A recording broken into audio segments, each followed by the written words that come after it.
All of his co-workers were gone. What could it mean?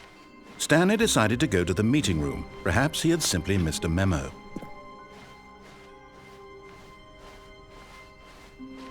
When Stanley came to a set of 2 open doors, he entered the door on his left.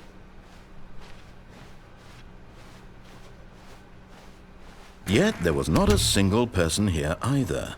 Feeling a wave of disbelief, Stanley decided to go up to his boss's office, hoping he might find an answer there.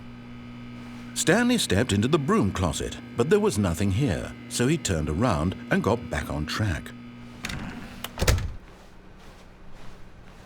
Coming to a staircase, Stanley walked upstairs to his boss's office.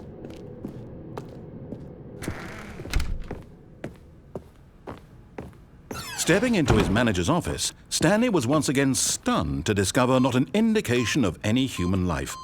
Shocked, Stanley was in such a rush to get through the story as quickly as possible, he didn't even have a single minute to just let the narrator talk. That kind of anxiety isn't healthy, so he relaxed for a few moments with some calming New Age music.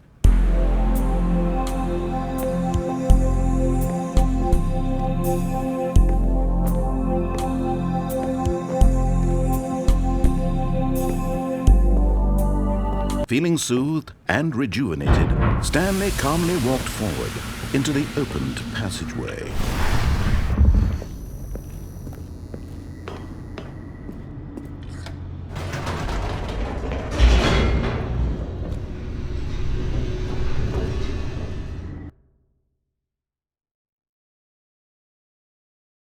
Descending deeper into the building, Stanley realized he felt a bit peculiar.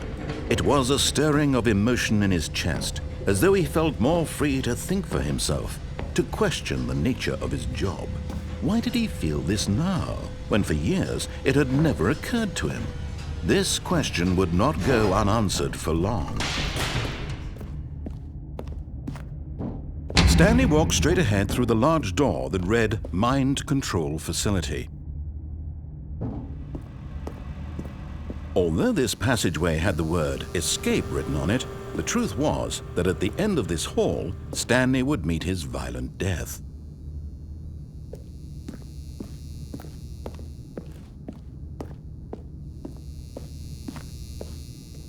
The door behind him was not shut.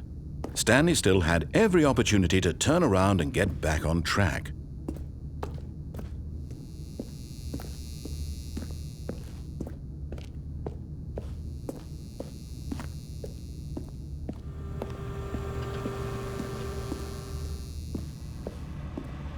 But of course, Stanley thought better of it and realized he simply had too much to live for. Nope, still on board with death?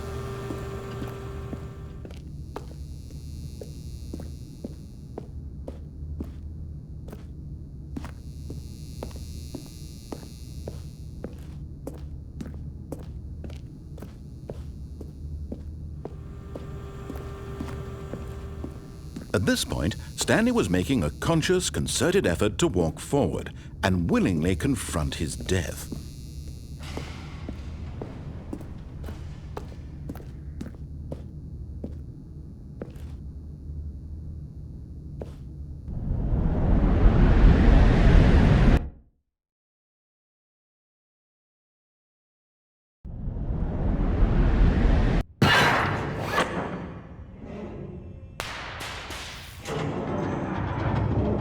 As the machine whirred into motion and Stanley was inched closer and closer to his demise, he reflected that his life had been of no consequence whatsoever. Stanley can't see the bigger picture. He doesn't know the real story, trapped forever in his narrow vision of what this world is. Perhaps his death was of no great loss, like plucking the eyeballs from a blind man. And so he resigned and willingly accepted this violent end to his brief and shallow life. Farewell, Stanley.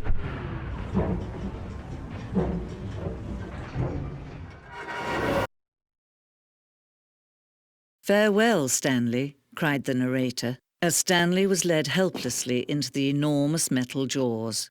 In a single visceral instant, Stanley was obliterated, as the machine crushed every bone in his body, killing him instantly.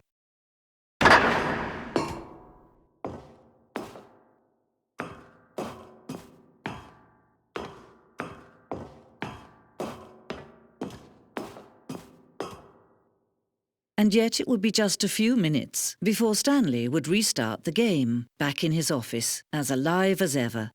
What exactly did the narrator think he was going to accomplish?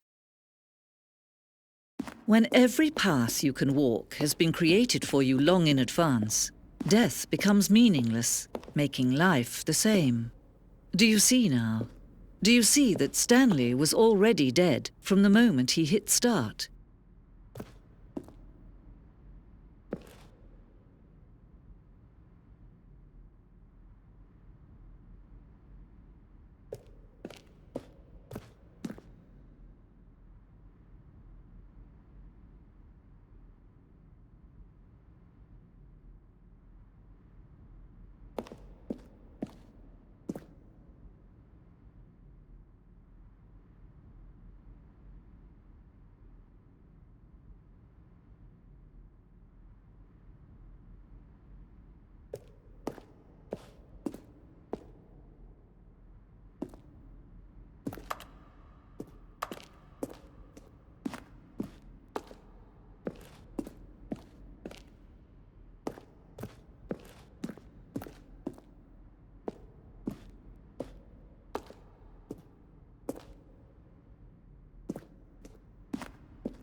Stanley jumped in the river. Now then, this elevator for sure would get him right back on track to where he was supposed to be in the story.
Oh, look at these two. How they wish to destroy one another.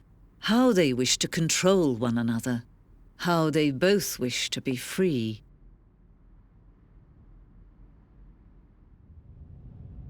Can you see? Can you see how much they need one another? No, perhaps not. Sometimes these things cannot be seen. But listen to me.